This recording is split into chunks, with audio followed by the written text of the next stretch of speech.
મહાભારત. રામાનંદ સાગર દ્વારા રચિત રામાયણ સિરિયલની ભવ્ય સફળતા બાદ બી.આર. ચોપડા દ્વારા મહાભારતને દર્શકો સામે લાવવામાં આવ્યું. બી.આર. ચોપડાએ પ્રથમ તો મહાભારત ઉપર ફિલ્મ બનાવવાનું વિચાર્યું હતું, પણ થયું એવું કે 3 કલાકની ફિલ્મમાં વિશાળ મહાભારતને દેખાડવું અઘરું કામ હતું. તેથી તેમણે નાના પડદા ઉપર દેખાડવાનું ઠીક લાગ્યું. પહેલો એપિસોડ 2 ઓક્ટોબર 1988ના રોજ દૂરદર્શન ઉપર પ્રસારિત કર્યો. દર રવિવારે 45 મિનિટનો એક એપિસોડ દેખાડવામાં આવતો.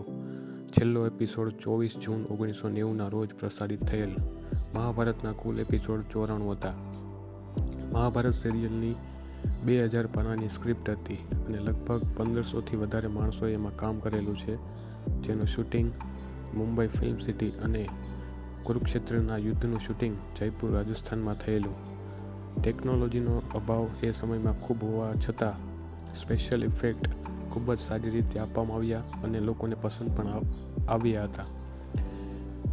શરૂઆતમાં કહેવામાં આવે છે કે મહાભારતના રોલ માટે બોલિવૂડ એક્ટર એટલે કે જુહી ચાવલા, ગોવિંદા, ચંકી પાંડે જેવાનો સંપર્ક કરવામાં આવેલો, પણ તે લોકો ફિલ્મની વ્યવસ્થાને લીધે આ રોલ માટે તેમણે ના પાડેલ. ત્યારબાદ અમર થઈ ગયેલ પાત્ર એટલે કે મુકેશ ખન્નાએ ભીષ્મનું પાત્ર,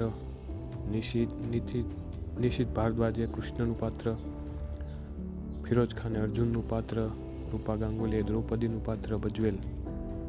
આ પાત્ર ભજવીને તેઓ ખૂબ લોકચાહના મેળવી હતી.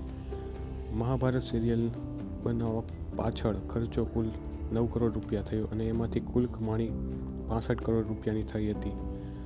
એટલે કે રામાનંદ સાગરની રામાયણથી પણ વધુ કમાણી મહાભારતે કરી છે. આ મહાભારતને વિદેશમાં પણ ટેલિકાસ્ટ કરવામાં આવ્યું હતું.